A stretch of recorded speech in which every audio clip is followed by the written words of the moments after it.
تو یہ رمضان المبارک یہ تو تحفہ ہے رب العالمین کا. ہاں اس کو سمجھیے گا خدا را. صرف اگر ہم نماز تراویح کی بات کریں نا، جس کے پڑھنے والوں کی تعداد بہت کم رہ گئی ہے، روزہ رکھنے والوں کی تعداد پھر بھی ہے الحمدللہ، لیکن قیام اللیل والے، تراویح ادا کرنے والے لوگ بہت کم رہ گئے. تو میں ایک روایت آپ کے سامنے پیش کرتا ہوں، آپ دیکھیے گا اس کا اجر کتنا بڑا رکھا ہے اللہ رب العالمین نے. لیکن شرط یہ ہے کہ خوب کان لگا کر اور آنکھوں کو بند کر کے آپ سماعت کریں گے. بیہقی کی روایت ہے کہ رمضان المبارک ایسا مہینہ ہے جب یہ آتا ہے تو اللہ کی رحمت کے دروازے کھول دیے جاتے ہیں اور جنت کے دروازے کھول دیے جاتے ہیں. اور اس مہینے میں جو مومن، جو بندہ قیام اللیل کرتا ہے تو اللہ رب العالمین اس کو ہر سجدے کے عوض 1500 نیکیاں عطا فرماتے ہیں. 1500 نیکیاں، 1500 نیکی اس کو عطا کی جاتی ہے. اور صرف یہی نہیں بلکہ اس کو ہر سجدے کے عوض جنت کے اندر سرخ یاقوت کا ایک محل عطا کیا جاتا ہے جس کے دروازے 60,000 ہوں گے. 60,000 دروازوں پر مشتمل ایک یاقوت کا محل، سرخ یاقوت کا محل، جو اس کو صرف ایک سجدے کے عوض میں عطا کیا جا رہا ہوتا ہے. اور یہ کس کو عطا کیا جائے گا؟ جو قیام اللیل کرے گا، جو رمضان المبارک میں نماز تراویح ادا کر رہا ہے، اس کو ہر سجدے کے عوض میں یہ انعامات سے نوازا جا رہا ہے.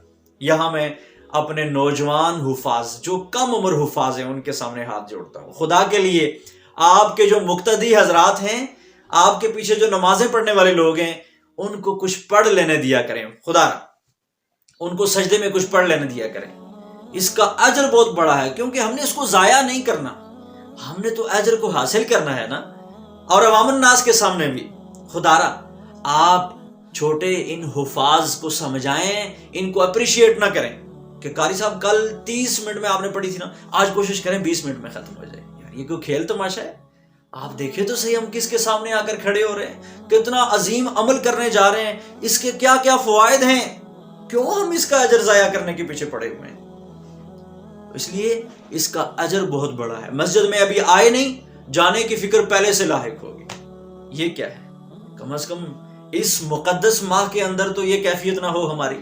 ایک اور روایت آپ کے سامنے پیش کرتا ہوں.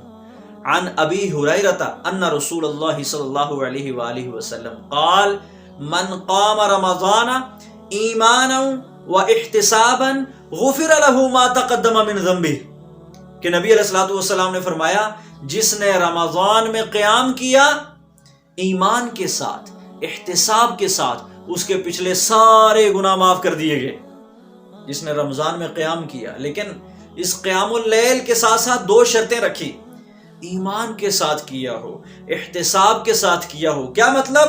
کہ جو کچھ وہ پڑھ رہا ہے اس کو یقین ہو اس بات کے اوپر کہ اس کا اجر بہت بڑا رکھا ہے اللہ رب العالمین نے، اس کے بدلے مجھے اللہ رب العالمین یہ کچھ عطا کرنے والے ہیں، اس یقین کے ساتھ پڑھ رہا ہو. پہلی شرط یہ ہے.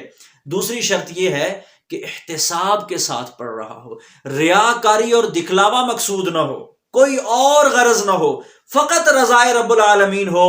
اگر ان 2 شرائط کا وہ اہتمام کرتے ہوئے قیام اللیل کرتا ہے تو نبی علیہ السلام فرماتے ہیں کہ اس کے پہلے سارے کے سارے گناہ معاف کر دیے گئے.